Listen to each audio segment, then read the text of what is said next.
Thank you everyone for joining us for this webinar, The Why, How, and Now of Lighting Live Events, presented by John Featherstone. My name is Laura Lawrence and I'm the Global Marketing Director at Harman. Just a few things before we get started. Everyone on the call is muted to keep down noise levels during the webinar. However, there is a Q&A function where you can submit questions to the presenter and he'll try to answer as many questions as possible at the end. This webinar is being recorded and the link will be made available a few days after the presentation. We do have a number of other webinars taking place over the next few months for audio, lighting, video, and control. And we'd like to encourage you to take a look at the different webinars in our Learning Sessions workshop series that can be found on pro.harman.com. We're adding new sessions daily, and right now we have over 30 sessions scheduled for this fall and winter, so watch for those on the calendar. And now I'd like to introduce you to John Featherstone, the presenter for today's webinar. John co-founded lighting and design firm Lightswitch 28 years ago after moving to the United States from the United Kingdom. Favoring elegant design and innovative cost-effective solutions, John has worked with clients as diverse as Virgin Galactic, John Legend, the NBA, and Electronic Arts. And now I'll pass it over to you, John.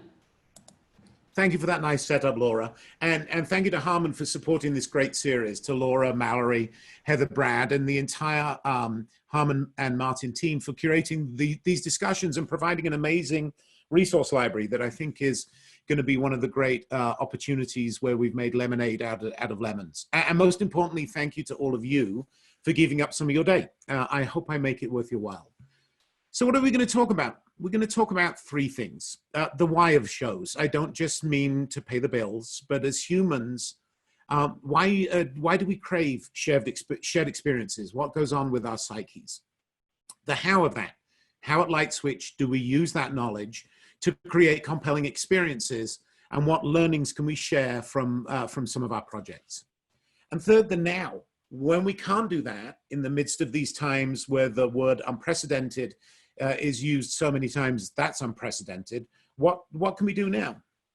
But first, a little bit of an introduction. As Laura said, 26 years ago, after more than a decade of touring with bands, with everybody from Van Halen to INXS, The Cure to Janet Jackson, Norm Schwab and I founded Lightswitch, a lighting and visual design collective, quite simply to help people tell their stories. Because whether it's a theme park, a spaceship company, or a musician, it's always about the story.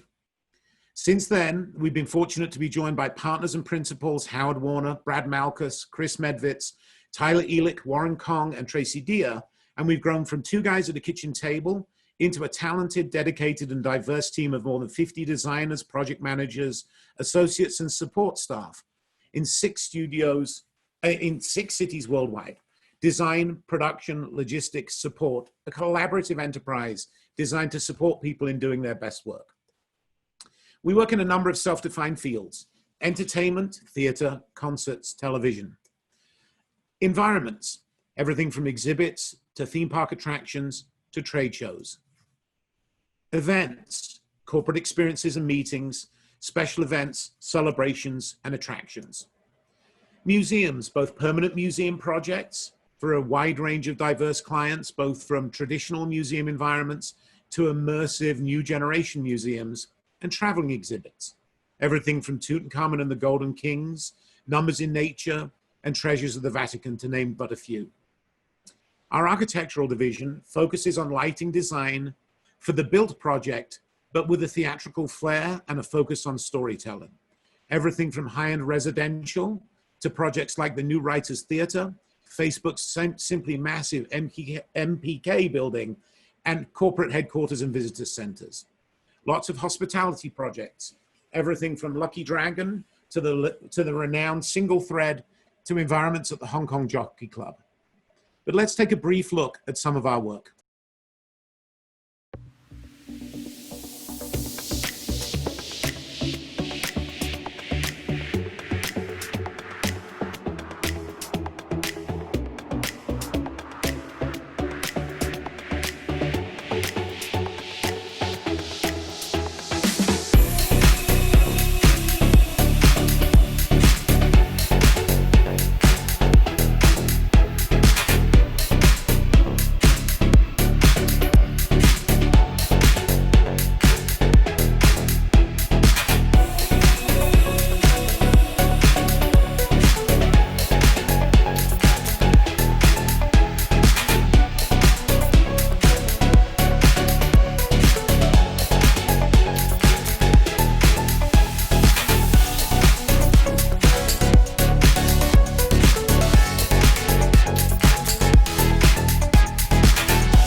So the lighting design side is pretty easy to understand, but what do we mean when we say visual design?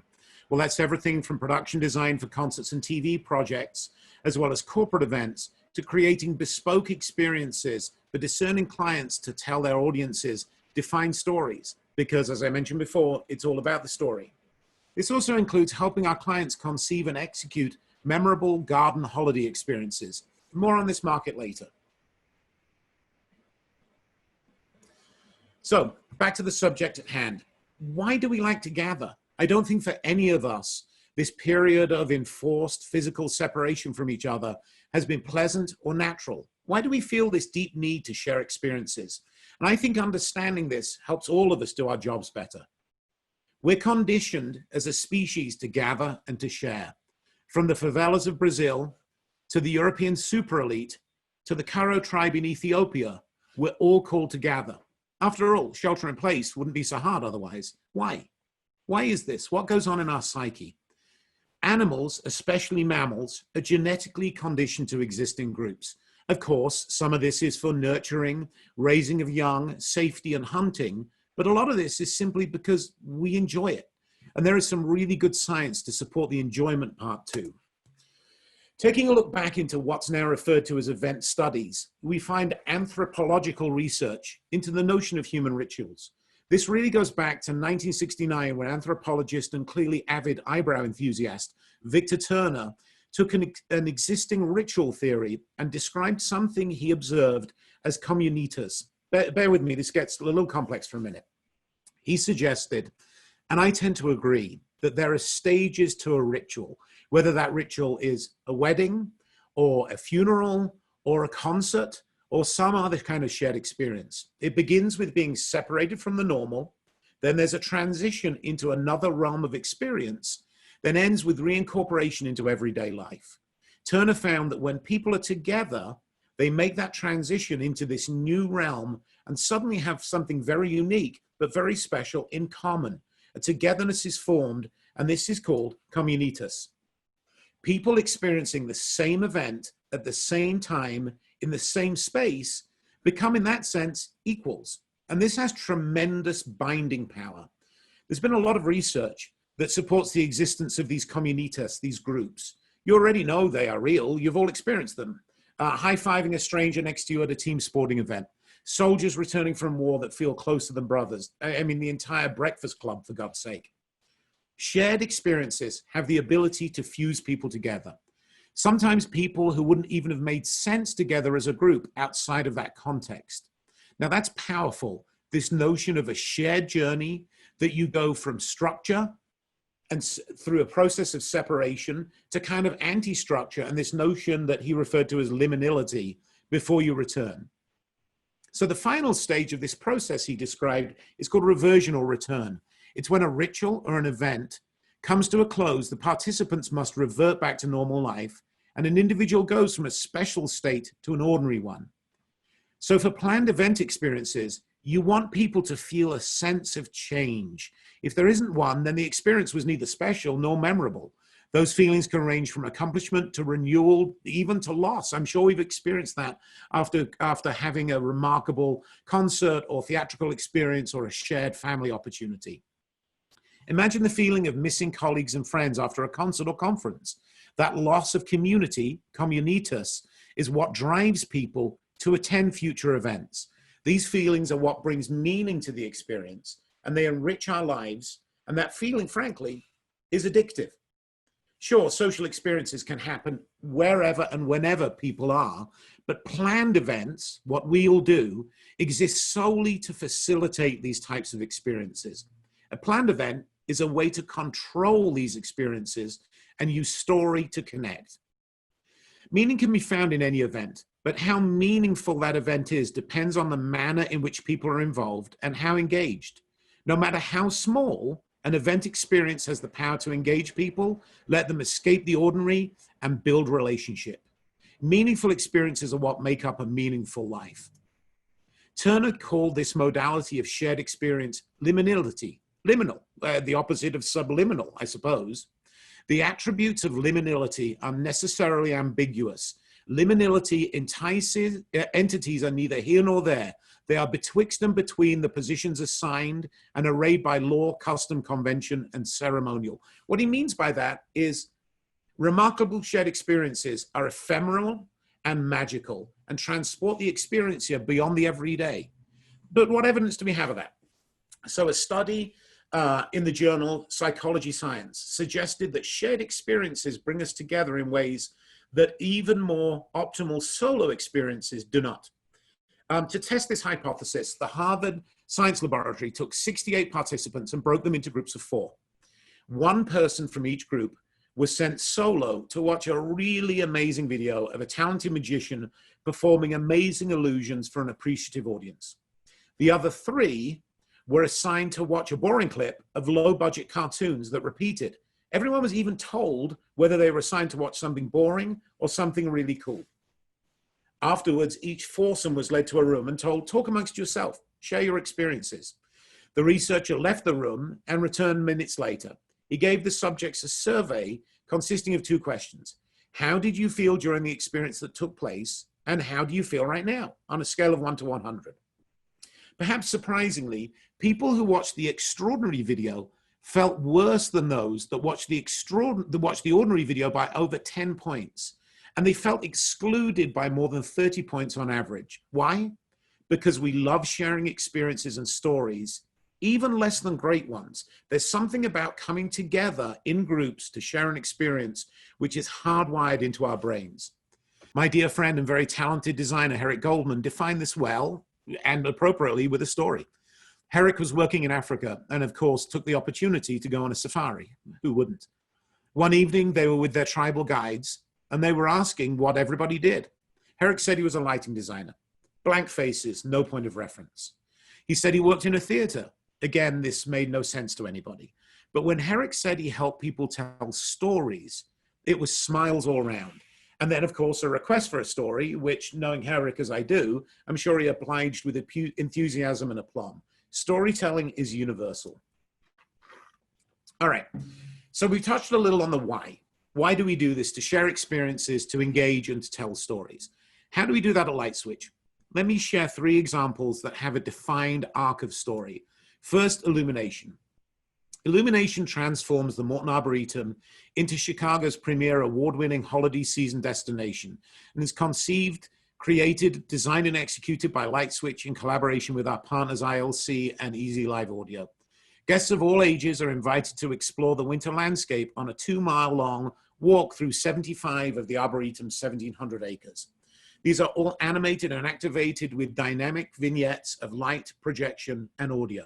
Let's take a look at a quick video.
So it's not just twinkle lights on trees. We have a story, the story of celebrating the holidays together, the story of our relationship with nature, and the story of how incredibly important trees are to all of us. Everything we do, everything the team does, is in service of that story. And this year we're going to, it's an overused word, but we're going to pivot the experience to a driving-based experience for a couple of reasons. One, obviously, to make sure that people are as safe as possible. And second, to address something that I think is going to be a challenge for all of us as compelling event creators, is this notion of situational distraction. And what I mean by that is we used to this being the biggest distraction we had to deal with, you know, somebody on their cell phone. But now is the person in front of me wearing a mask? Are people standing too close to me? Am I standing too close to other people? That all stands in the way of story. So coming back to the notion of story, one thing we embed in this, and we'll talk about this again with another case study, is the notion of color and how important color is to telling a story, and how curating color can be a powerful element in making sure that you're communicating what you want to the audience. Not 1 minute left to chance, unplanned, or random.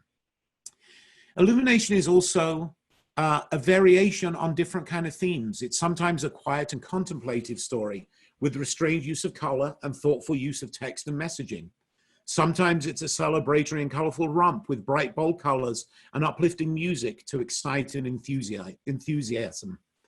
But like a great story, it's also surprising and full of the unexpected, with custom sculptures and whimsy like chandeliers and mirror balls in trees with an ethereal, magical soundtrack. And the bold use of technology, including projection mapping on trees, but always again in service of story, making the scenery. So it's about crafting an experience that feels compelling, as well over 1 million people have enjoyed our work and come back year after year, even this year where we've pivoted to a driving experience. So project number 2, New Skin Ignite last year, a giant business meeting with 3 major sections: an opening Gwen Stefani concert, 3 business sections from business presentations from New Skin executives, and a closing event featuring award-winning composer Hans Zimmer and a live performance and music from his films, all happening in the same arena, using the same lights and video equipment. And the Lightswitch team, we had our hands full, and a real challenge to guide the audience, keep them engaged and grounded. A project this complex needs to focus on story too. And the executive producer, Michael Marto from EVI, is a consummate storyteller himself. With essentially 2 arena rock shows, 2 award shows, and 3 business meetings all mashed together, we had to make sure we didn't overload the audience, but took them on a journey with us. A journey with a beginning, a middle, and an end. So this meant my co-designer Iggy Rosenberg and I had to carefully curate everything from color to movement to effects to kinetic scenery, to make sure that we guided the audience and didn't give anything away too soon. We used color response metrics to help tell the story and ensure the audience felt the appropriate tone for each section of the show, and used a color map which we defined to guide the audience. And it's really interesting how quickly audiences become kind of Pavlovian in their response. Oh, it's purple, it must be awards, so that you can guide the audience using color as part of your storytelling. For the jump to slide, let me just back up one. For the Hans Zimmer concert, we used these remarkable visualization of the color palette from the movies, frame by frame, as the director conceived of the story, because we believe that in movie making, color and tone is a really important part of storytelling as well. And you can probably start to see the Shakespearean notion of 5 acts of storytelling in these. And this is another part of our psychology that resonates and helps us think about how we tell stories, whether it's for a concert or a business meeting or a traditional play. The notion of a great story, and a great story that just feels right, is one that sort of has 5 acts. Act 1, the exposition. Here the audience learns the setting, the time and place, the characters are developed, and conflict is introduced. Act 2, rising action. The actions of this act lead the audience towards the climax of the story. It's common for complications to arise or for the protagonist to encounter obstacles. Act 3, the falling action, the opposite of I'm sorry, I skipped one. Act 3, the climax. This is the turning point of the work. The climax is characterized by the highest amount of suspense and anticipation. Act 4, the falling action, the opposite of the rising action. In the falling action, the story is coming to an end and any unknown details or plot twists are revealed or wrapped up. Act 5, the denouement or the resolution. This is the final outcome of the drama. Here the author's tone about his or her subject matter is revealed, and sometimes a moral or a lesson is learned. Now, this may seem a bit verbose and a bit deep, but if you think about the way an arc of even a pop song goes, it often follows this kind of 5-act expositional basis. So when you overlay the layout of the color of the movies on this, it's very easy to see, even in 3 films as diverse and different as Gladiator, Dark Knight, and The Lion King, this arc being described using color. So we find it's interesting to explore, when we're working with movie footage, how the color pattern and the progression of the visual aspect follows the arc of the story, and use that to influence our work for lighting. All right, back to storytelling. So it was also part of the very fabric of the show. Michael brought together friends and collaborators, Ron Howard and Hans Zimmer, to present an exclusive masterclass on the notion we are all storytellers, because they wanted to communicate the sense that all of us are storytellers. Right now, I'm telling you a story. I hope I'm doing a reasonable job of it. When we go into pitch to our clients, we're telling stories. Our client, Richard Branson, says, everyone that majors in business should minor in theater, because every presentation he does, every product launch, every press conference is storytelling and theater. So we work towards the climax and the conclusion of this event, the Hans Zimmer concert, because every story, as I said, needs a great ending. And as Hans himself said, I can tell you everything you need to know in one word: story. This was something special too, and an EVI exclusive, the Hans Zimmer Live, packaged in a bespoke show just for private and corporate events. So it was really, for us, a study in storytelling and making sure the audience felt grounded and appropriate for each of the movies. But how about something a bit more modest, or at least at first? Because as shows do come back, one thing is clear: budget is going to be a real concern. People are going to be very focused on being fiscally responsible. And there are some lessons to learn here from a project that we're very proud of. In late 2012, my dear friend and collaborator, Nook Schoenfeld, called me about working with him on the design for an up-and-coming band called Imagine Dragons. I hadn't heard of them, but Nook sent me some music and it was great. Nook took care of lighting and production design, and my colleague and friend Austin Shapley and I led media and visual design. So my first question was, what are they about? What do they want to say? Do they know? Do they have a story? Oh yeah, they had a story. Dan, the singer, sent me a script for the show. He knew exactly the story he wanted to tell for every song. So Nook and I got to work on understanding his story and crawling into the details and creating some mood boards. Super useful way to get clear on storytelling and style. They turned out to be very interested in illuminating objects and the work from bands like Modest Mouse and Grizzly Bear. A lot of things like hanging lanterns, but it's sometimes the case with a new artist, they liked everything we showed them. That's fantastic, but really not super helpful in refining the creative direction. So we tried some scenic renderings. Now remember, this is a production designed to fit comfortably into a straight truck, everything: audio, lighting, scenic, the whole works. So they liked this notion, this sense of a natural environment combined with these circular kind of planes of shapes. So we kicked off with very small, modest venues. And again, a real focus on delivering the maximum impact for the show we could within the budget. Well, the band are very astute storytellers, and their songs are almost all biographical or autobiographical. And it was immediately clear that this storytelling resonated with their audiences. They wanted the stories. And as the band grew in popularity, we added soft LED, but still with the same set and the same basic story.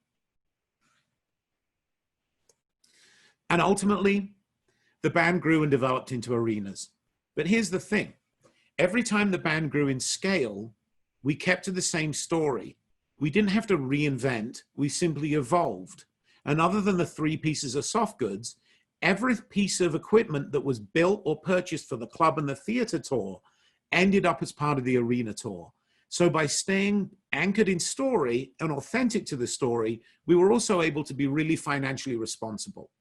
So being true to story not only lets you engage your audience no matter what size the venue, it can also help you spend your money wisely and, importantly, your clients' money wisely. Okay, so that's all well and good, you may say, but we can't do any of that now, and that's sadly true. So what can we do now? Well, I'd suggest we can still tell stories. Everyone currently seems to be obsessed with the notion of virtual this and virtual that. And when we went into this, I looked up the dictionary definition of virtual.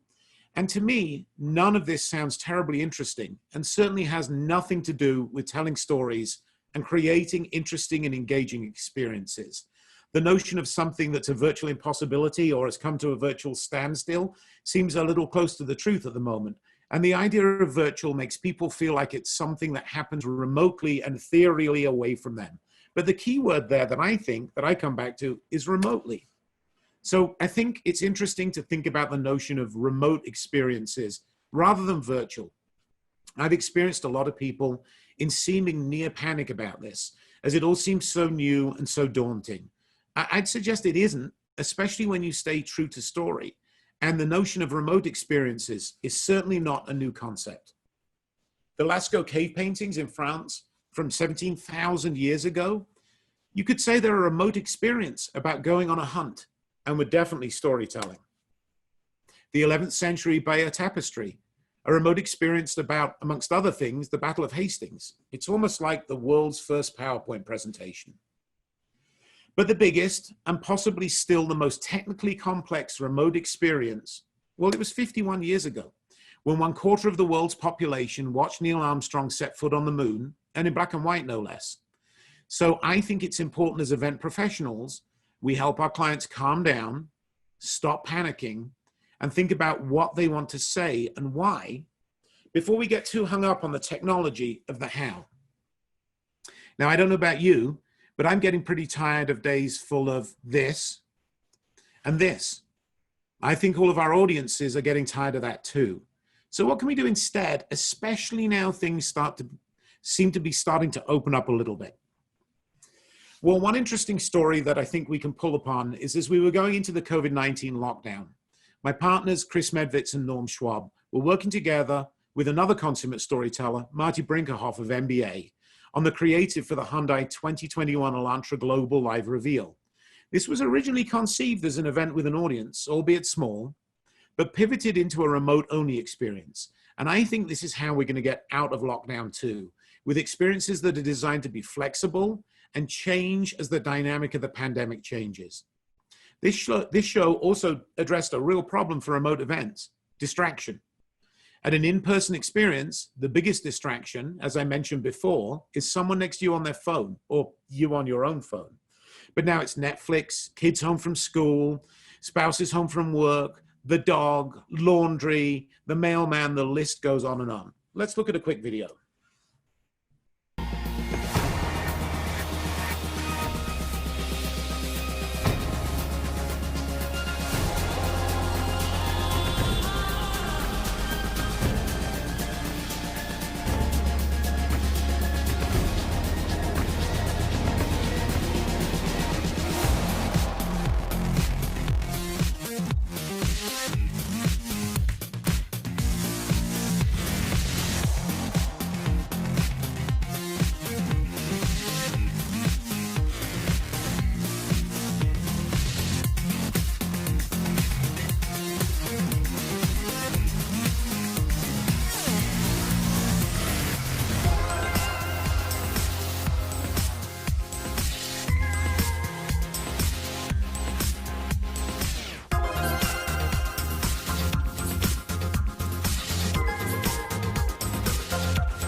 inspired by the initial concept for the new Elantra, we on the design team have eagerly awaited this global reveal moment.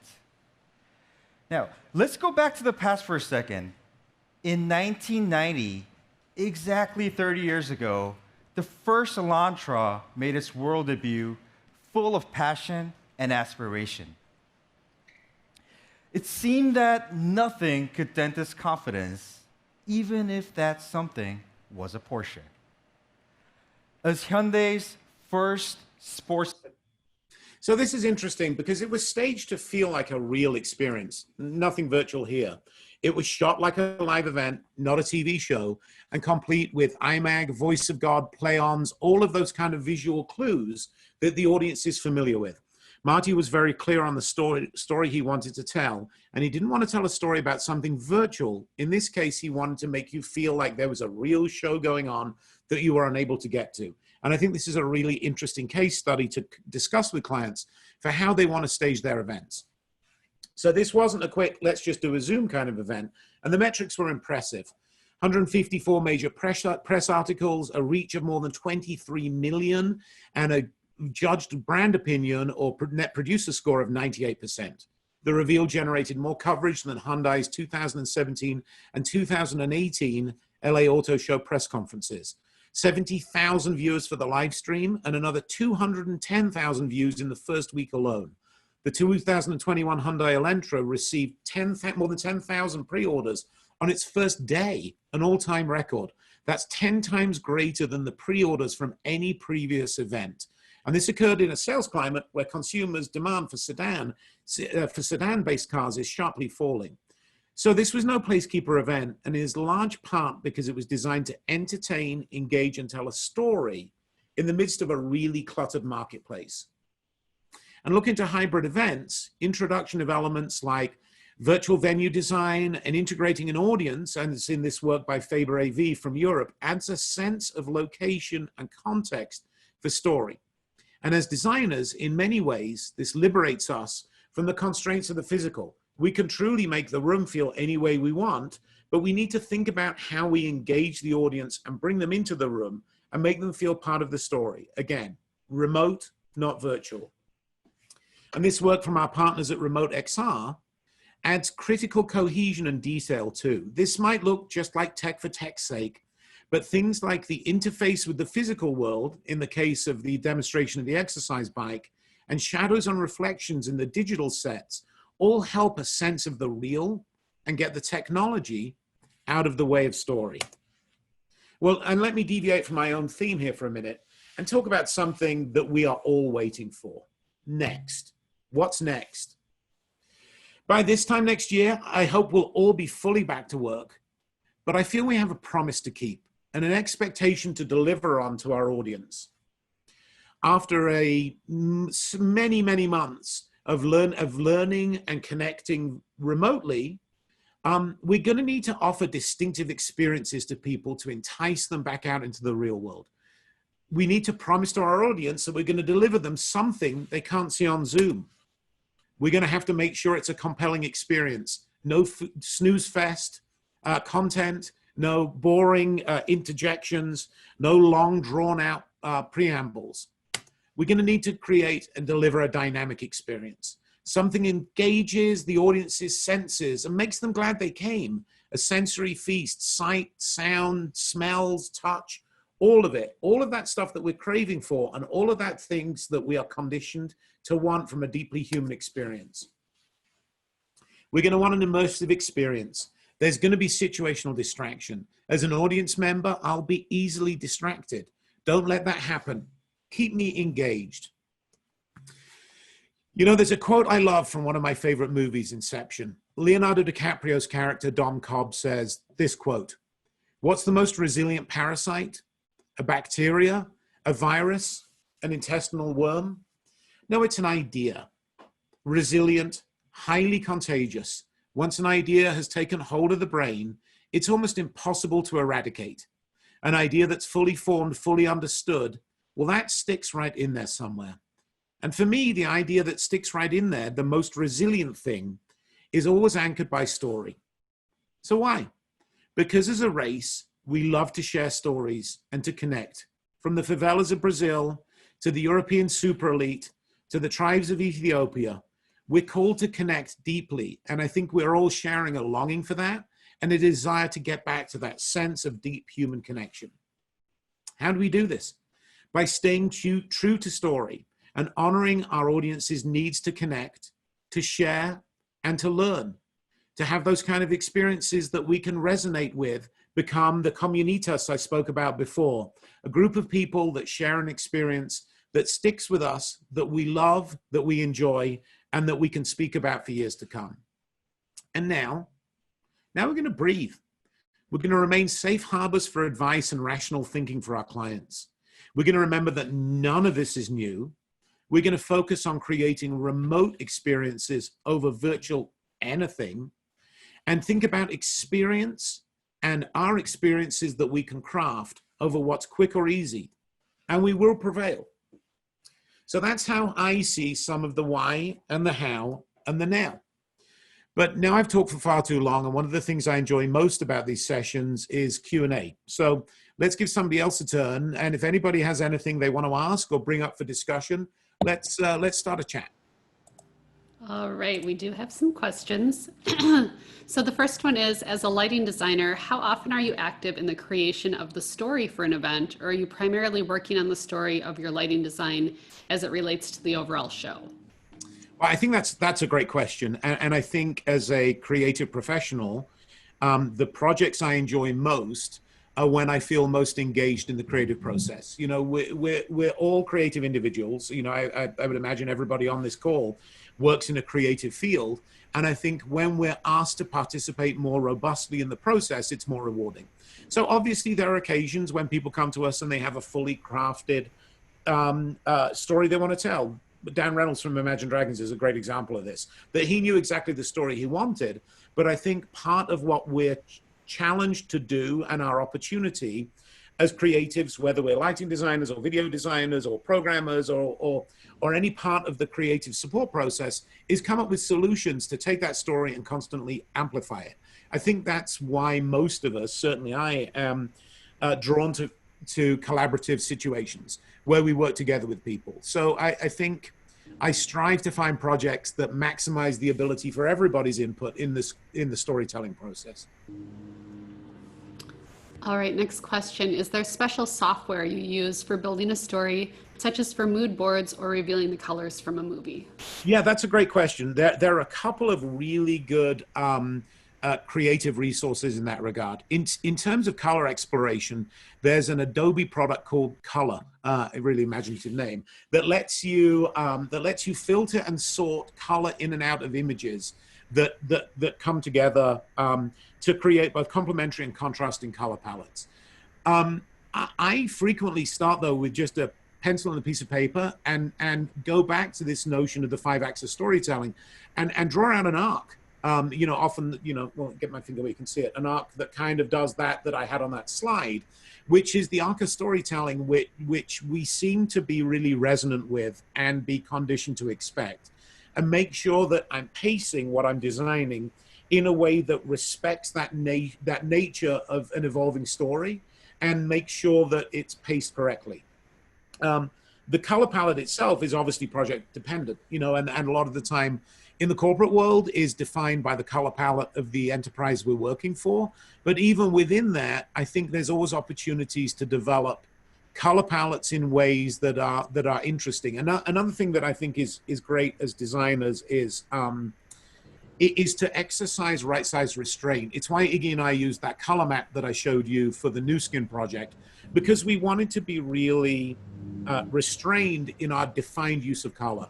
I'm sure we've sort of all seen those shows where you look at it and you go, oh, what's their favorite color? All of them. You know, all the kids have kind of got in the crayon drawer. So the notion of defining a color palette that works for you and kind of working within those boundaries, I think that restraint can often bring really interesting discoveries. Okay, the next question is asking if you've had to change your initial story to adapt to the desires of a band, producer, or director. Oh, absolutely. I mean, and often those are some of the best parts of the collaborative process is this notion of being flexible and nimble to help people tell their story, not our own. You know, if I wanted to tell my story, I should be doing my own shows and standing up there on stage. That's not what I want to do. I want to help other people tell their story. And stories are ephemeral and they are subjective. So what we often find is that we get people out of the tactical and into the esoteric in order to help tell their story. And what I mean by that is a lot of the use of things like mood boards. Now, the ones I showed you from Imagine Dragons were pretty specific because they relate to production design. But I think a lot of things like discussions about common shared experiences. What's your favorite time of day? That tells you a ton about how people feel about color. Movies they've enjoyed. That tells you a lot about the kind of storytelling arc they like and the lens, no pun intended, through which they choose to enjoy their movie making. We use a lot of abstract books which are not necessarily directly related in the instance to live design to help people get comfortable talking about the esoteric and the subjective. So everything from the photography of Ansel Adams to the glass work of Dale Chihuly to the collections of the great museums of the world are really great ways to get clients, bands, corporations, executives, property owners, whatever, out of feeling that they have to answer you in terms which make sense to you. I don't want somebody to try and tell me what light I should be using. That's sort of my job.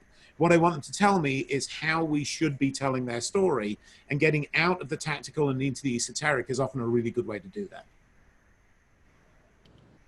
Next question is asking, when thinking specifically about lighting, how do we adapt for productions that are combined with live and remote audiences to ensure all feel the same rush from, say, a ballyhoo or fly out? Well, that's a great question. And I think that's another opportunity for, two of my things I sort of beat the drum about a lot is storytelling and collaboration. And a lot of the time when we're dealing, even in a pre-pandemic world, with a video director that was capturing live experience, whether it's for broadcast TV or for later uses video or even for IMAG, I'm sure I'm far from unique in this. We all have our own little set pieces within a show where we feel we're kind of painting with a broad brush, or sometimes doing something that's really sort of small and human scale and beautiful. I think to collaborate, especially with a video director, about how those moments are captured is really important. So if you are doing a dramatic peel away or a big ballyhoo, they're not necessarily thinking in that moment about how to capture that. So I find sitting down with the video director and mapping out some moments where it's like, okay, here are some big beats for me. Here are some things that are really important to the way I've crafted this show. This would be a great time to go to a long shot. Or, I've got a female singer, and in this particular number, I'm doing something I really like, doing this beautiful, filigree, soft, gentle, romantic gobo treatment on her hair. Perhaps we could shoot into that in a way that really captures that. So I think that essence of collaboration is really important. The other thing I think is interesting is to explore this notion of the hybrid show, which I think is what the questioner is talking about, where we've got two very different modalities of audience, one of which is the modality of the people in the room who obviously are going to be starting to reconnect with that sense of the adrenaline rush and the excitement of being in a room, and also audiences that are viewing remotely. And I think it's important to be mindful of those two different disciplines needing different kind of visual and design clues for the way the experience is supposed to be. So it's almost like designing two shows at once and trying to be focused on doing a really good job for one of them at a time, if this is making any kind of sense, and then allow them to exist as parallel paths rather than trying to create one solution that works well for both. Does that make sense? Makes sense to me. Yes, John, you're making good sense there. Okay, good. It's a whole new world for all of us. We're all exploring this together. So sometimes I get off on these tangents and I'm like, all right, well, that made sense to me. Does anybody else have a clue what I'm talking about? So. Well, I think you're right that you've got to have moments for both types of the audience when you've got two types of audience. It's not just IMAG anymore. Yeah, and I think traditionally we've treated, but by default, not by desire, people who are viewing remotely as sort of not second-class citizens, but not as our primary focus of attention. And certainly with concert tours and live corporate events, I would say the remote audience is not always front of mind.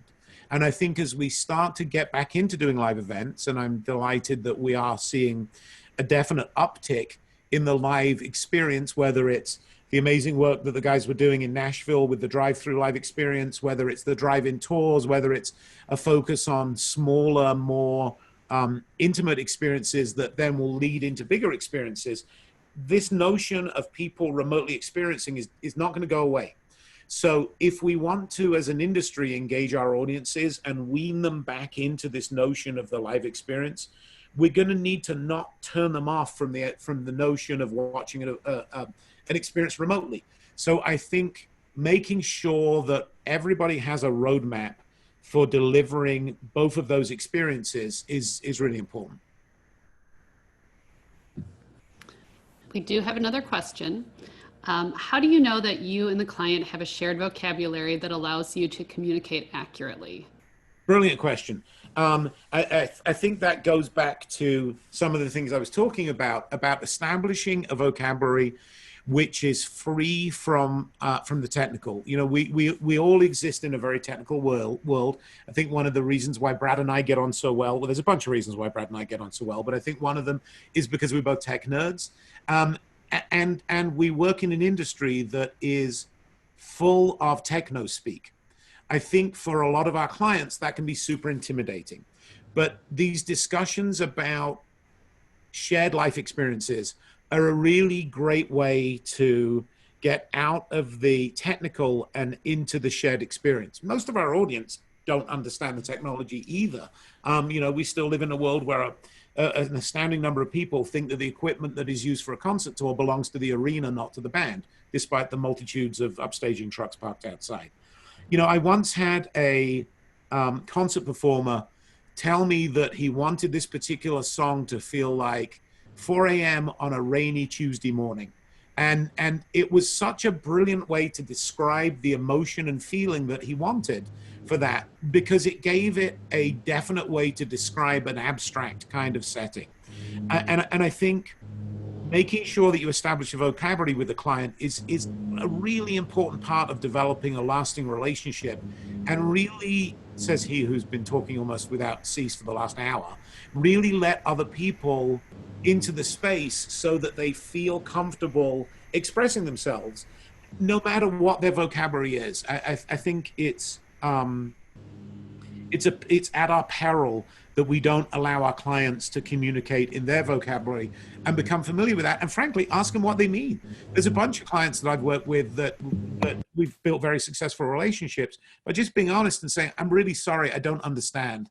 What do you mean? And I think that path of understanding what somebody's vocabulary is really important. And as a company, we share that information. So we share in a database what different clients mean by saying different kind of things, so that if we substitute people out, and obviously as a design company and as a collaborative studio, we're frequently trading people out on projects, everybody learns as a sort of shared resource what clients mean when they say different things. It looks like that was the last question to come in. So John, thank you so much for presenting with us again. We really appreciate your friendship with Martin. And thank you everyone for attending.